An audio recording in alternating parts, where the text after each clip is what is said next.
This is Bharat FM. बजेगा Bharat झूमेगा Bharat.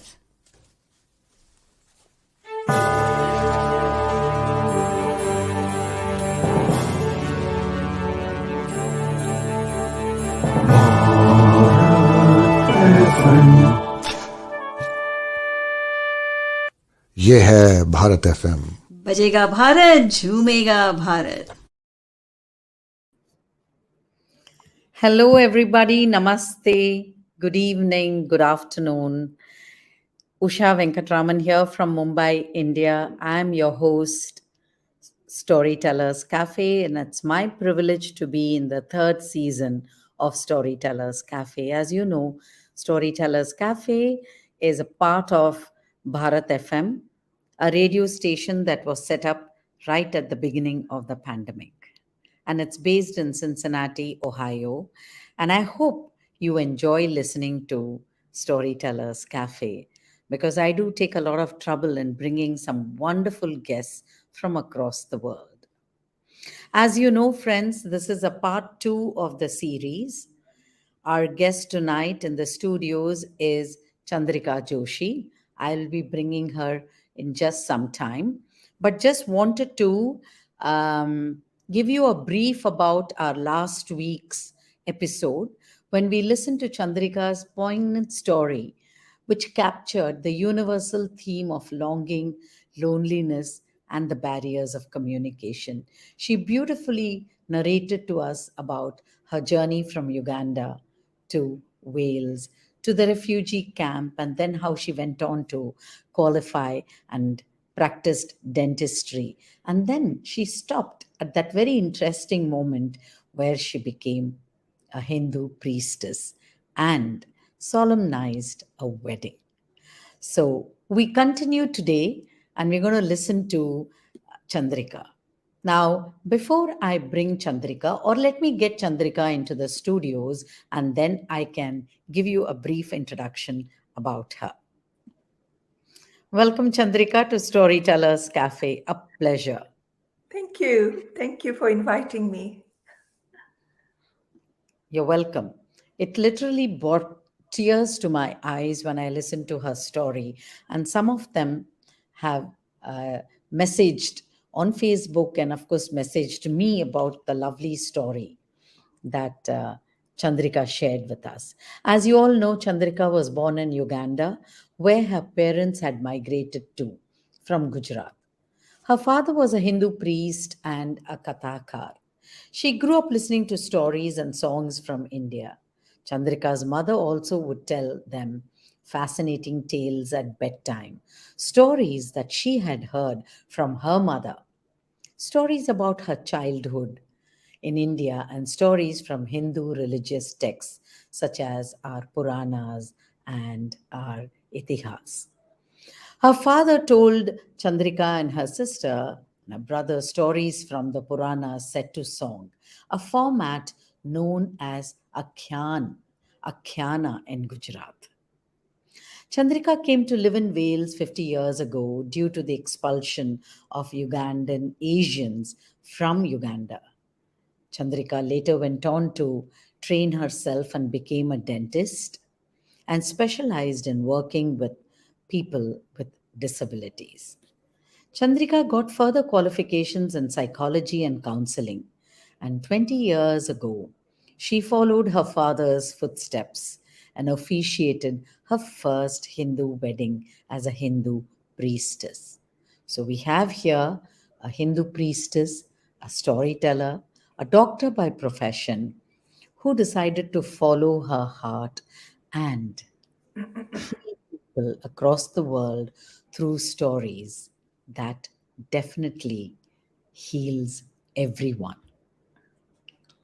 So her recent show was called the Thonfanau Tales, a story of a journey from Uganda to Wales, woven with stories from the Kathasarit Sagara. For Chandrika, storytelling and writing go hand in hand. She received accolades and positive acknowledgement from the Literature Wales. She has ventured into writing stories. Her social media handles are there in the page. Do follow and write to Chandrika. if you have any queries. You can follow her on Facebook as well as on Instagram. And also, links to her YouTube are also given in our page. So, without further ado, I hand the mic over to Chandrika. Once again, welcome, Chandrika. Thank you. Vakratunda Mahakaya Suryakoti Samaprabha Nirvignam Kuru Me Deva Sarvakarye Susarvada.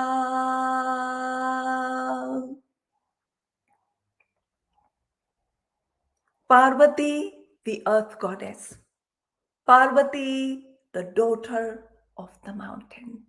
Parvat Putri, Parvati. Parvati with her full bosom and her heavy hips and her dark skin and her long hair. Parvati, the goddess, the mother of all. Parvati lived on Mount Kailash with Shiva. Shiva, the essence of the universe.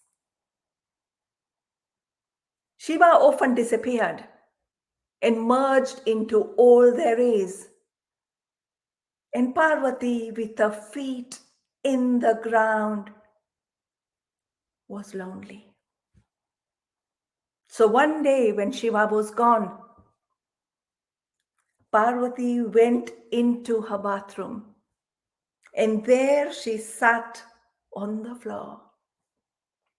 There were cauldrons of water, hot water, cold water, warm water, and 52 types of sandalwood pastes and fragrant oils. And Parvati massaged the right side of her body. And then when she had massaged the right side of the body with the sandalwood paste and the oils, she took the paste and she started molding. And Parvati molded a little boy. A little boy with a beautiful face and a body and 2 arms and 2 legs and brown eyes. And then Parvati brought him to life. He opened his eyes and he said, "Ma, yes, I am your mother. You are Ganesh, my son." She dressed him up in a saffron dhoti and she put jewelry in his ears. She put a yagnopavit on him and she lifted him and laid him on the floor. And Ganesh got up and Parvati said, "Ganesh, I want you to guard my door so no one comes in." As Ganesh started walking, Parvati said, "Stop." And Ganesh stopped and looked around and she said, wait a minute. She took the sandalwood paste and the oils and she rubbed them on the left side of her body. And from all that came, she molded a little girl. And like Parvati, the dark-skinned goddess, she molded a little girl with dark skin, flowing hair, beautiful eyes. And she brought her to life. And she opened her eyes and said, "Ma, yes, you are my daughter. You are Oka." Parvati lifted a little girl, put her on the floor, and she dressed her up in a long skirt and a little blouse and gave her a little chunri and put a tika on her forehead and adorned her with jewelry. And then she said, "Now you can go and play, but make sure you don't let anyone in." So Ganesh and Ganesh and Oka Both went and stood outside the door. And they were playing when suddenly it all changed. The sky became dark and almost parted. And as the sky parted, from the sky emerged a being, a tall, large being, dark skinned, blue skin, 4 arms, a wild jata, and Ganga flowing from his jata. And he had 3 eyes. Usha, Oka, was scared and she took a step back. But Ganesh just stood there and waited. And Shiva, the god with 3 eyes and the jata, walked forward and pushed Ganesh out of the way. Ganesh stood his ground. You can't go in, he said. You cannot go in. My mother is bathing. Who are you? What do you mean I can't go in? Shiva tried to push Ganesh and Ganesh pushed back. And soon there was a fight. And at one stage, Ganesh pushed so hard that Shiva almost tumbled. And when he tumbled, his 3rd eye flickered. And he lifted his right arm. And the Trishul was in his right hand. And he threw it. And as he did, Ganesh was decapitated. His head fell on the ground. Little Oka, little Usha ran away. And Parvati heard this commotion. And Parvati walked out. And as she walked out, there she saw him lying on the floor. Her beloved son, decapitated. His head lying somewhere she couldn't even see. She lifted his torso and looked at him. And she looked at Shiva.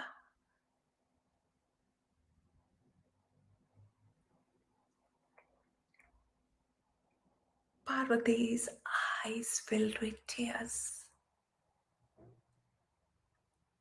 And she started singing. He mara ladaka vaya tana ema umiyaji kare re rudana ganapati bolo nebada.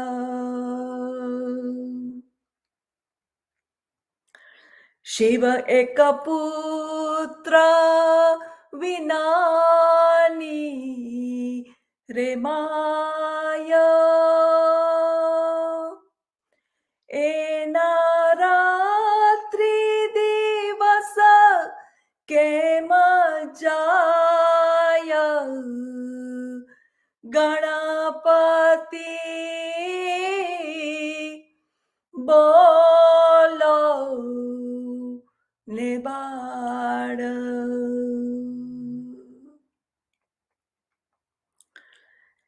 Shiva ekaputra vinani remaya eno janamaro kema jaya ganapati bolo nebada. Shiva ekaputra vinani remaya ene mandira kava Daya Ganapati Bolo Nebada.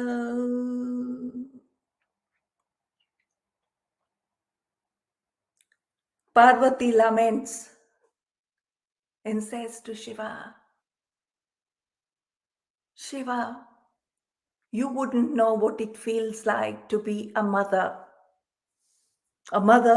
who has just lost her child. How would she spend her day and night? Her house would be empty. And then she looks at Ganesh's body and says, Ganapati, bolo ne para. Ganesh, say mother, say ma again. As Parvati cries and laments, Kailash becomes surrounded by all the devas and they watch the grief of a mother who has just lost her child. Shiva understands what he has done. Shiva gets up and he unruffles his jata, and all the long tresses of his hair fall to the floor. And from them emerge the ganas, the beings, the ghouls and the goblins. And as they come out, Shiva says to them, find me a head. I must bring Ganesh back to life. So the ganas crawl on the floor and they crawl everywhere in Kailash. Ganesh must have a head. Ganesh must have a head. Ganesh needs a head. Ganesh needs a head. Ganesh needs a head. And soon they come back with a head. And Parvati just watches aghast because it was a head of an elephant. Shiva takes the head of an elephant and puts it on the torso of Ganesh. And Ganesh comes to life. He opens his eyes and he moves his ears and he smiles. Then he takes his trunk, moves it, and there's a plate of laddus on the side, and he picks one up, puts it in his mouth, and laughs. All the devas fold their hands and smile. Not Parvati. She looks at Shiva and said, what have you done?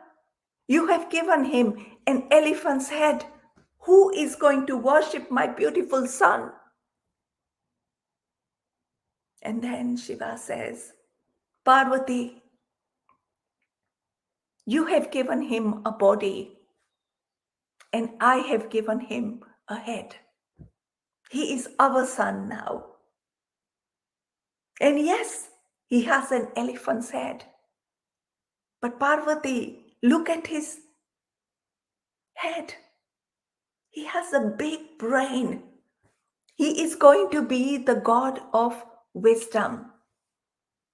And with his large ears, he will listen to all the problems of the humans.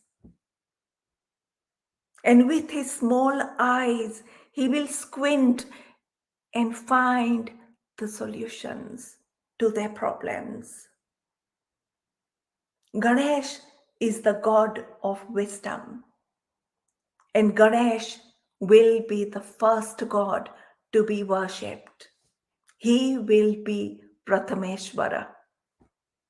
With that, Parvati smiled. She picked up Ganesh and put him in her lap. And then she said, but I had a daughter. Where is my daughter?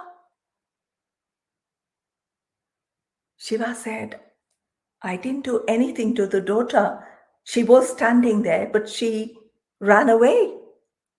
So they went searching for the daughter, and they found her in a big barrel of salt. She was hiding inside the barrel, shaking with tears in her eyes. And when Parvati saw little Usha, little Oka, sitting in a salt barrel, she became angry. You are my daughter. You are Shakti's daughter. You should have fought back, and you didn't. Not just the fact that you didn't fight back, you didn't even ask for help. And that is Rakshasi behavior. That is behaving like a Rakshas. You will be born again on earth at a house of a demonic person, a Rakshas. Ma! Ma! Forgive me! Oka shouted. I forgive you, said Parvati. But you will be born on earth at a Rakshas's home, but you will marry a Deva. With that, Oka melted into the salt.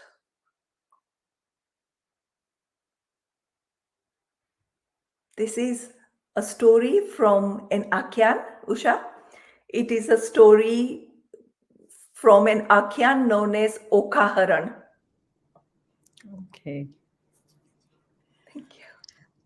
Wonderful, wonderful. Chandrika, I've never heard. I too tell the story of the birth of the roly poly elephant headed god Ganesh, but not the version that you told us. And it's always nice to discover new story elements. And I just love the singing, the lament of Parvati. It was beautiful. And also the story about Okha, because I've never heard that story. No, not many people have, yeah. Beautiful. Thank you for sharing. And this is the style that your father kind of initiated you into, or you looked at him and learned from practice. How did you learn this Akhyan style of telling? So Akyan style is singing and telling. It is which was very popular in medieval India, in Gujarat and Maharashtra, Rajasthan, that particular part. And the stories are written in verse, and they are sung. And the verses are known as kadwa. And kadwa has a beginning of the story, and then the middle bit, and then the end, which is like a summary, and it leads you on to the other story. So the whole story, Okaharan, is a story of the little girl.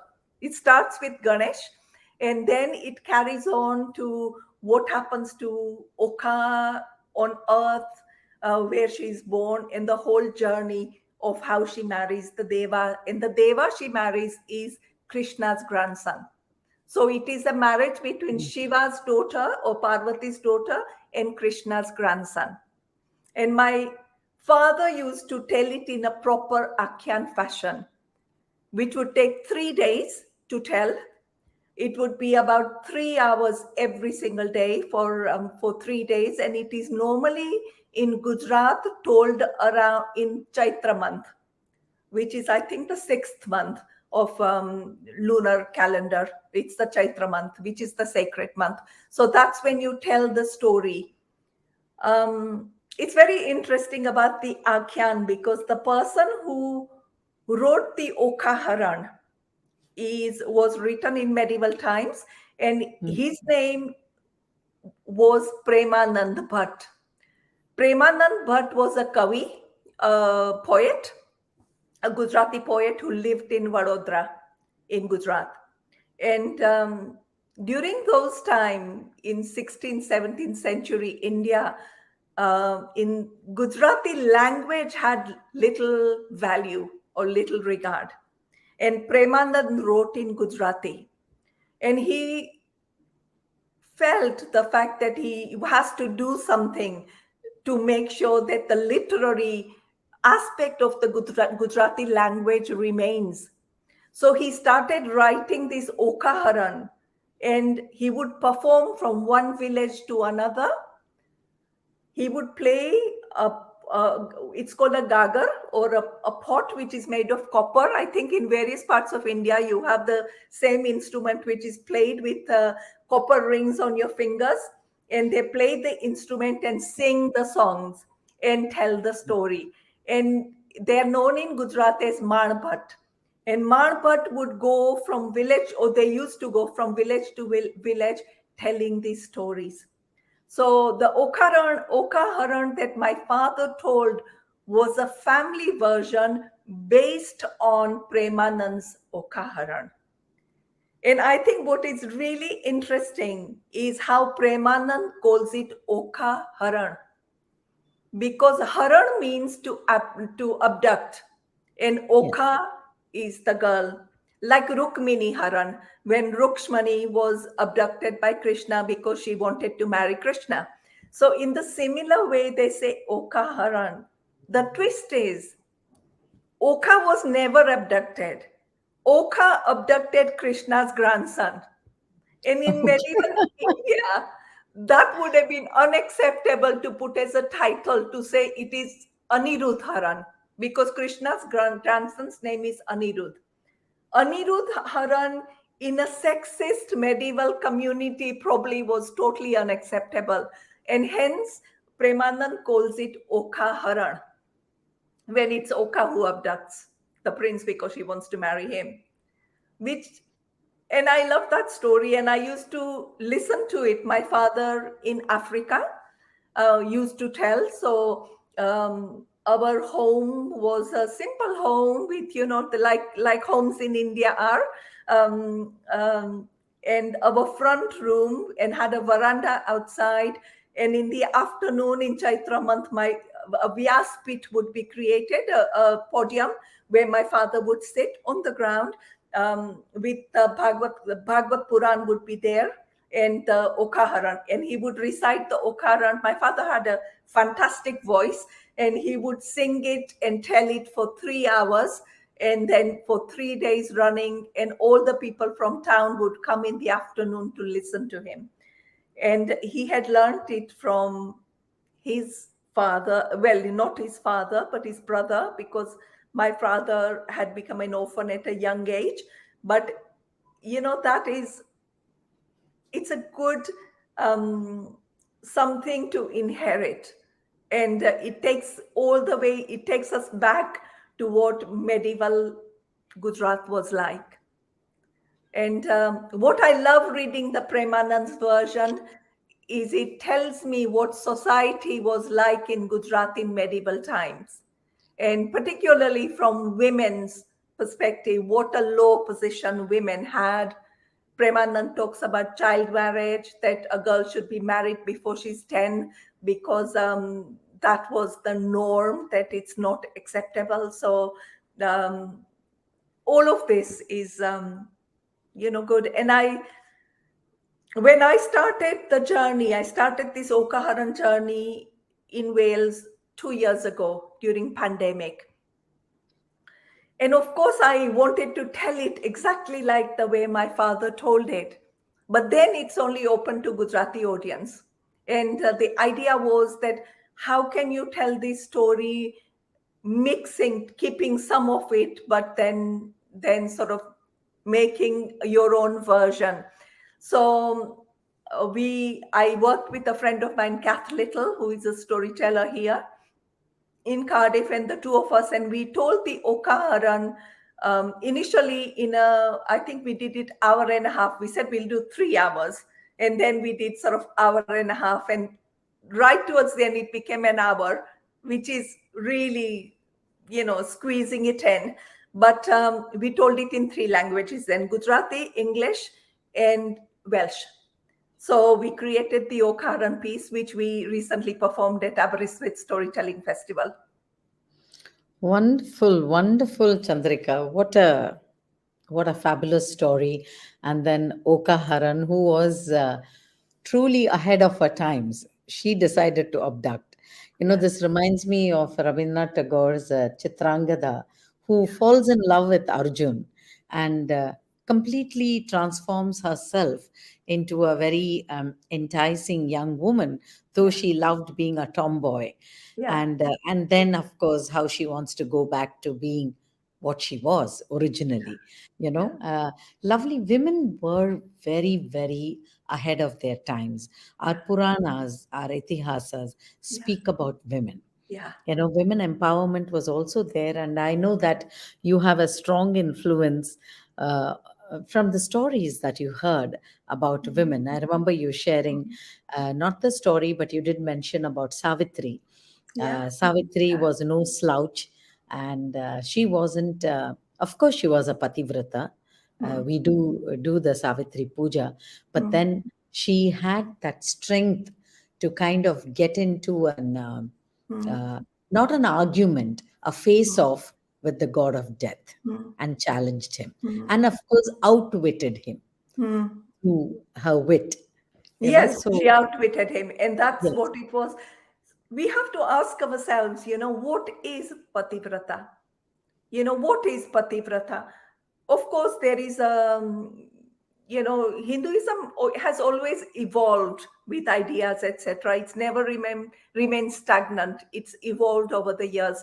And pativrata could just be the fact that she loved her husband and she didn't want him to die. yes, yes, It doesn't of mean that she course, was worshipping her husband as a god, uh, because in reality, from intellect perspective, she was a really bright young woman. yes, In the Mahabharata, which of course Itihaas has the story of Savitri, portrays and shows her strength. That someone who is that strong, who outwits Yama, the god of death, has to be strong. And so I think Savitri, Oka wanted to marry, and she was going to marry the man she wanted to marry, and she did. you know more power to Oka and her tribe of women who go after their dreams yeah, and achieve what they want to yeah, achieve. Nothing can stop them. yeah, And I just love that. Chandrika, moving forward, um, you did tell us that in 2002, how you officiated an Hindu wedding and you trained for a year for it. yeah. Did you have undergo any formal training in storytelling? And was it at the same time you started your storytelling journey? Uh, could you talk to us a little more about what is the storytelling um, guild? Is there any organization in Wales? And I know that the beautiful festival which happens at St. Donat's Castle, I'm just forgetting the name, Beyond the Border. In the border, yeah. Something that I've been wanting to come and attend, Mm. in the castle grounds. It's been my Yeah, dream, and which I will. Now that I know you're in Wales, and please come, there is stay with more me, come a over. comfort, that there is a fellow Indian teller there. Yeah, Can you yeah, talk to us a little bit about that yeah. journey?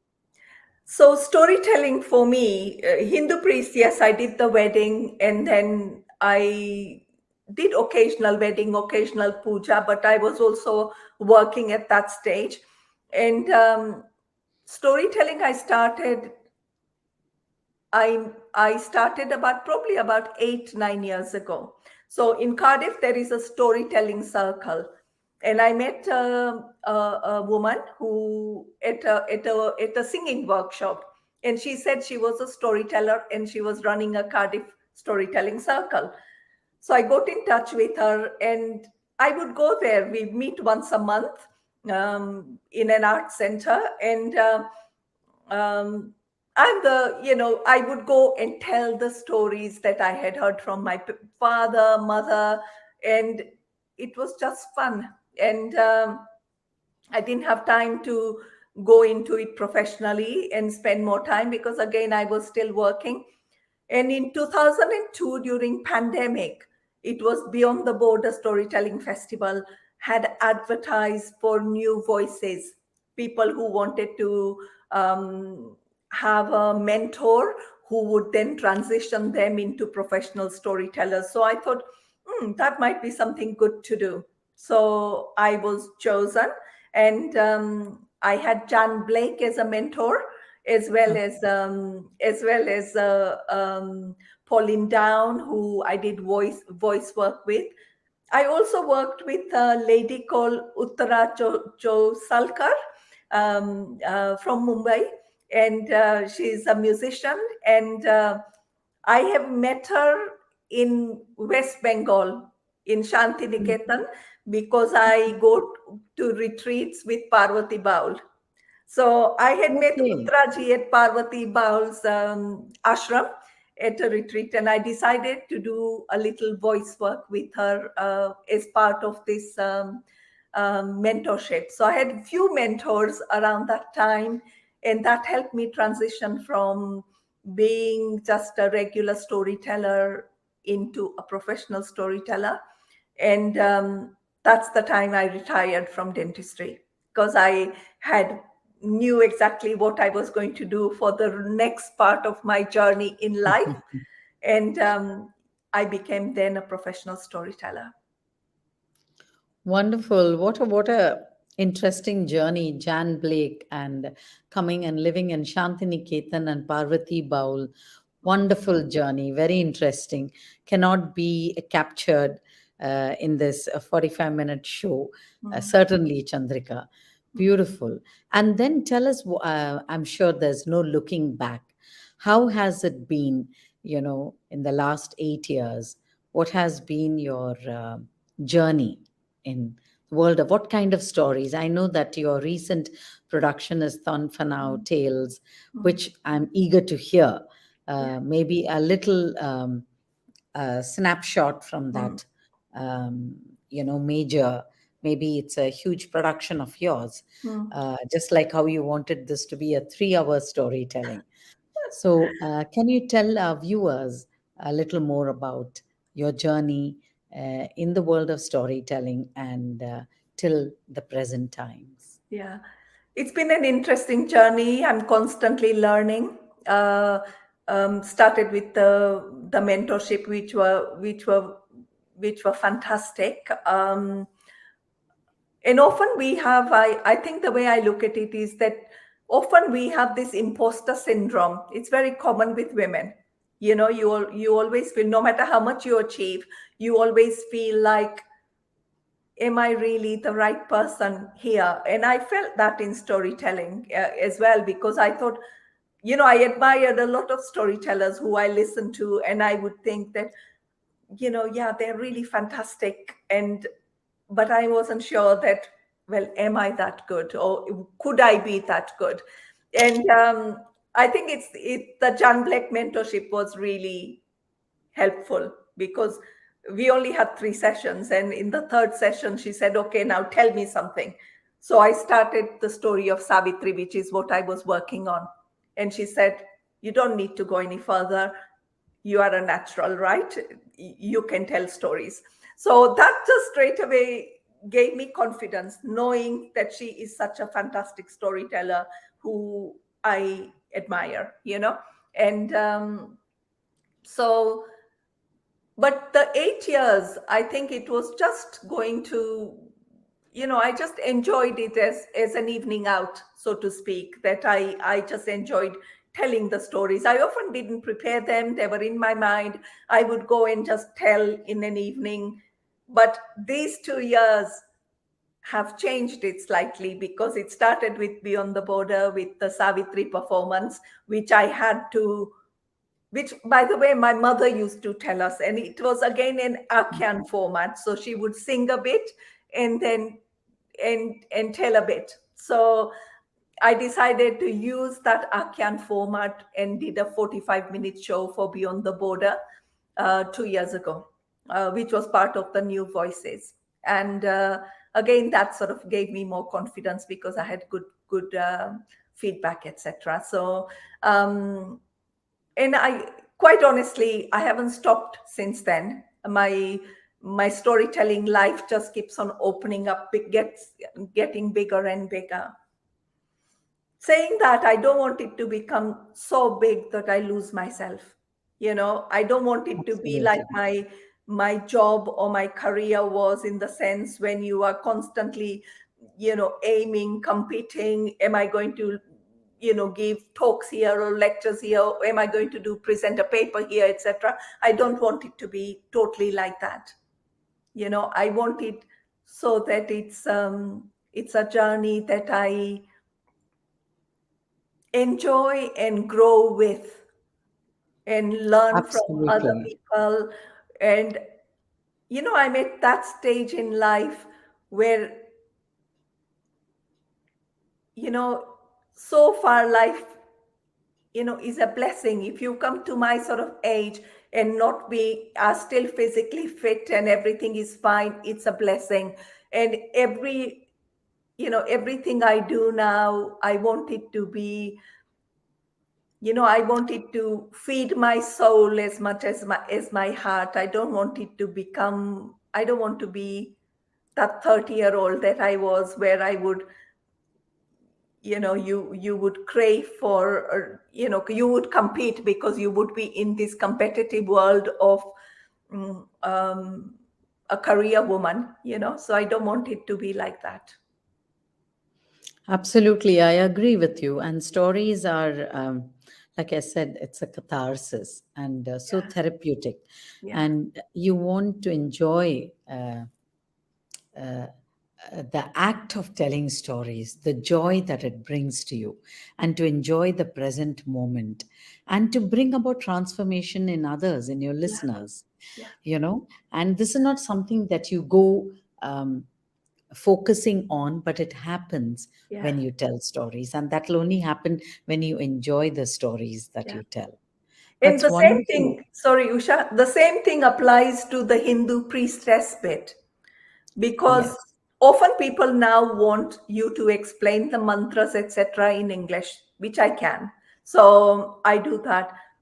But again, I don't want it to be that I get invited to do loads of weddings and I'm running around every weekend. I also don't want to do big Bollywood weddings, right? Which are less to do with anything spiritual or religious. It's much more of a show. And I feel the fact that I do feel the although weddings are celebrations, you also, there is a little bit of the spiritual aspect is also a little bit serious.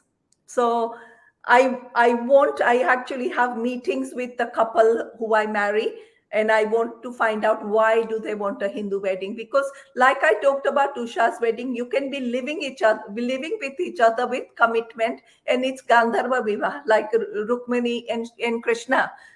That is not an issue. The issue is commitment. That are you going to be together for life, for commit to each other? And so I'll take it. I want to do few, but I want to be there where I feel the spirit and I feel it's energetic, and I feel the connection between myself, the couple I'm marrying, the people who are attending. So it becomes a bit like storytelling again. It's the Yes, same, because storytelling is just as spiritual as any absolutely. puja or any katha, etc. is. Yes. Chandrika, that is wonderful. There was two takeaway from what you said, even now, the Gandharva wedding. Yeah, Never looked at it, and maybe I'm at the right time in my life. And also, when you said that Atman has no, uh, it's not male or female. no, yeah. There is no identity. Atman is Atman. Atman is And Atman. that was beautiful for me Mm, from your sharing. mm. And I know as we are, time is our I wouldn't say our enemy here, because anything that we do kind of has to be slotted within the time limit so that Yeah. people can listen to what you really bring into your stories. So I know that Tanfanao Tales is a story about your migration, your uh, kind of leaving one country for another. And you also mentioned about your forefathers traveling to Saurashtra. Mm. So could you talk about that, and could we end the session with the story from Thonfanao Tales? Yeah. So, as you know, in India, you know that especially ancient time, we don't have written histories. Often the history are oral histories. And the oral stories that in Brahmin communities, definitely, because they tell you you have a gotra and your gotra is associated. You're also a particular type of Brahmin. So for me, being a Saraswat Brahmin, I was always told that we used to live at the banks of Saraswati. So there is always this tale of us coming from North India, coming, moving south. And my family surname is a Sindhi surname.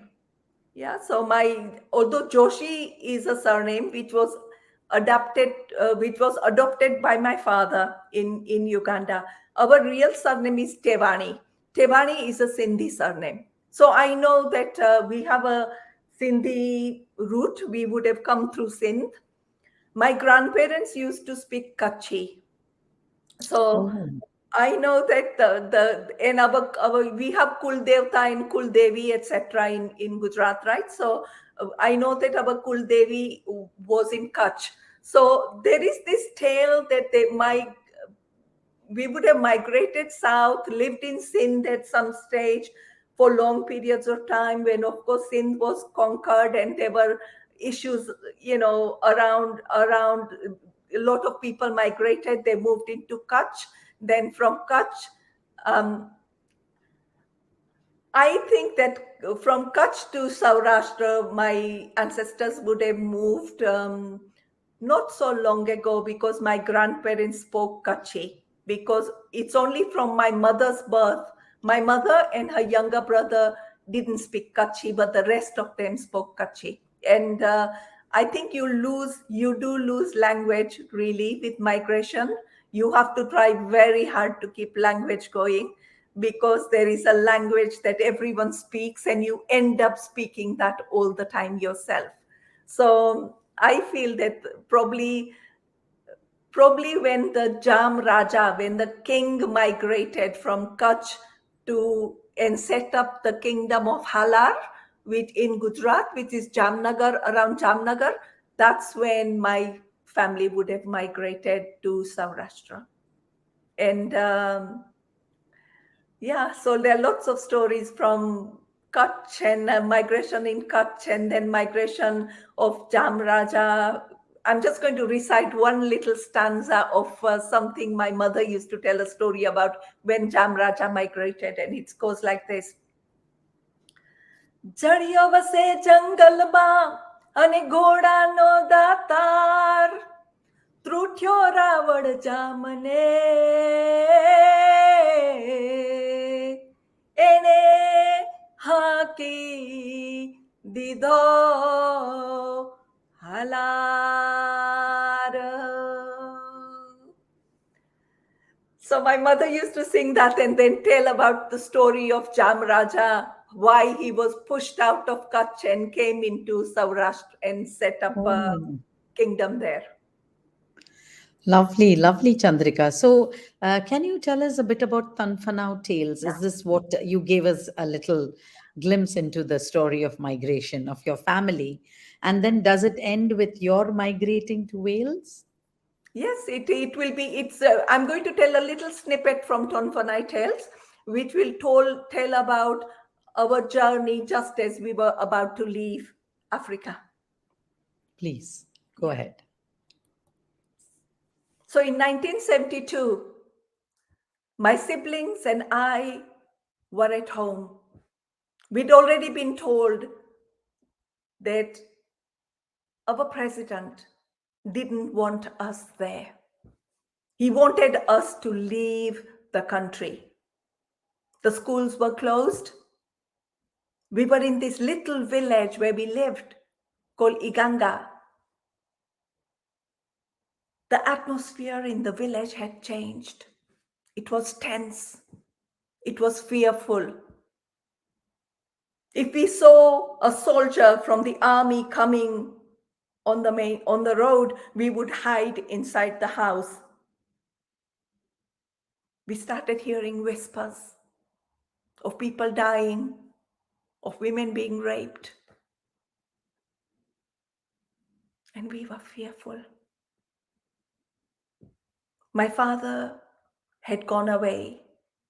My mother had said he's gone to look into it, how we can escape, how we can leave the country.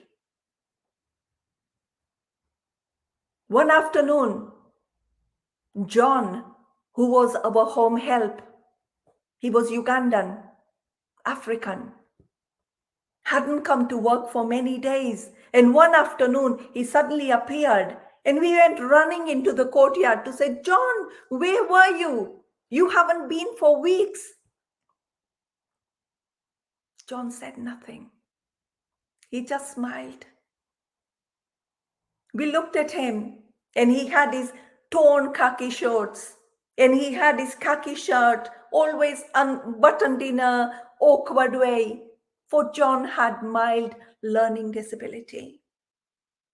And he started unbuttoning his shirt and he unbuttoned it and he turned around and showed us his back.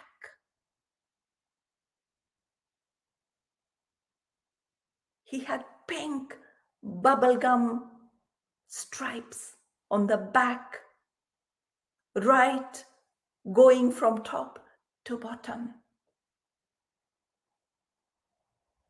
What happened? We listened while John told our mother that he was picked up by the army and they locked him up in a little room. He hadn't done anything. He was just a person minding his own business. But the army wanted to know who he works for. I didn't tell them, Mama, he said. I didn't tell them who I work for. So they whipped me. They flogged me, he said with a smile on his face. That day, we were really upset and disturbed. At night, we sat on a large 4-poster bed, which was covered with a mosquito net. A very dim light in the room. All the doors and the windows were closed. We all huddled together in that bed with my mother. And my mother told us a story. Once upon a time, in a forest, there was a large tree. And in that tree lived a flock of pigeons. The king of the pigeons was called Papa Pigeon. Papa Pigeon and his flock were living there happy. But one day, a hunter came by and he scattered grains under the tree and he went and hid himself. The pigeons watched the grains hungrily. And when they thought the coast was clear, they landed on the floor and they started pecking on the grains like pigeons do, watching with their orange eyes. And whilst they were busy eating, suddenly the hunter cast a net and it fell on the pigeons and it trapped them underneath. The pigeons started banging, stamping their feet on the ground. They started grunting. And then Papa Pigeon said, "Stop. Stop banging your feet and grunting. We have to work together. When I tell you to jump, we all jump together.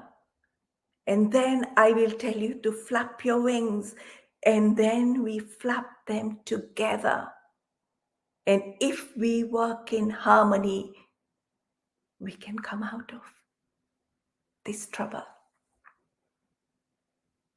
The hunter was just sitting there. He'd done his job. He knew the pigeons were trapped.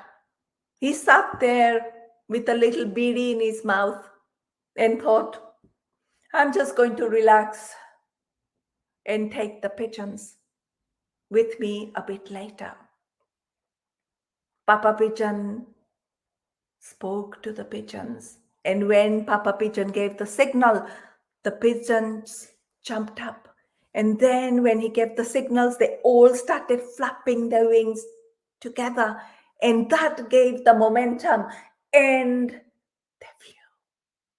And they flew high with the net covering them.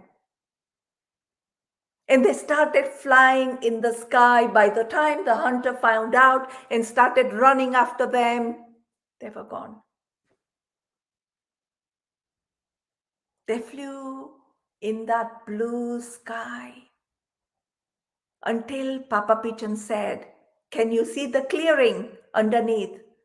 That's where we are going to land, and we are going to land together.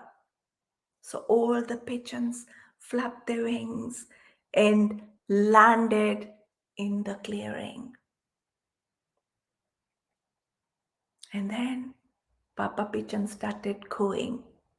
Woo, woo, woo, woo, woo, woo, woo, woo. And a mouse appeared. Papa Pigeon, is that you? Yes, my friend, said Papa Pigeon. It is me. I'm in trouble. I need help. So the mouse came and said, shall I set you free, Papa Pigeon? Papa Pigeon said, no.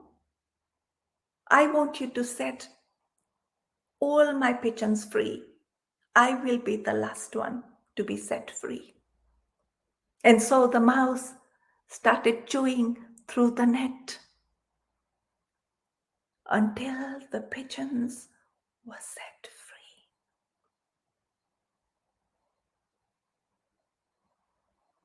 My mother said to us in that canopy of the mosquito net, your father has gone to Kampala to try to get us visas and tickets. And we will all work together, and we will all fly together to safety. The next day, my father came with the tickets and the visas. And although we couldn't take much with us, we got inside a plane and flew away and landed here in the UK to safety, to start a new life in another land, in another continent. My parents started their journey from India to Africa to Europe. Thank you. Thank you, Chandrika. What a beautiful, a story within a story. I love the story. Oh, truly, truly wonderful. Thank you so much for sharing. It's been my pleasure, honor to host you on Thank you so Storytellers much. Cafe. Thank you so much for asking me and giving me this opportunity, because I so much wanted to connect more with Indian storytellers. So it's been wonderful to link up with you, and thank you for hosting me. This is just the beginning, Chandrika. You will have and so wonderful. I would request all the listeners of Storytellers Cafe to share Chandrika's stories, because that's what we do. We want to spread the message, the stories across the world. The words have to fly through the air and land in the heart of the listeners wherever, in whichever continent, city, or town or village that they are. And please do share this link and do follow Chandrika. You can write to her on her Facebook and connect with her on Instagram as well, and also watch her other live videos on her YouTube channel. It's been wonderful, listeners, and wonderful, Chandrika, for coming here and sharing these wonderful stories, because we never had such a storyteller as a guest who has migrated from one continent to another continent and started life anew. And then your journey is so fascinating, and it's been a pleasure to host you. I just can't say anything more. I'm kind of lost, bereft of words, what to say, because it's truly it feels so wonderful that stories can take us to that place. It's a different realm altogether when you listen to such stories and such storytellers. So thank you so much for coming to Storytellers Cafe and sharing your stories. Any last words that you would like to leave our listeners with? No, let's all grow together and live and, wish happiness and peace for everyone in the world. That would probably be my last word, yeah. Absolutely. My sentiments exactly. So, listeners, you've been listening to Chandrika Joshi from Cardiff, Wales, who has been my guest in the 2-part series. So, do watch it and share it. And I'll see you next week with yet another storyteller. And this time, we are traveling continents and going down under to New Zealand to meet another wonderful storyteller. And I'll see you at the same time next week, same place. Till then, it's goodbye from me, and have a wonderful evening. Thank you. Thank you. This is Bharat FM. बजेगा भारत झूमेगा भारत.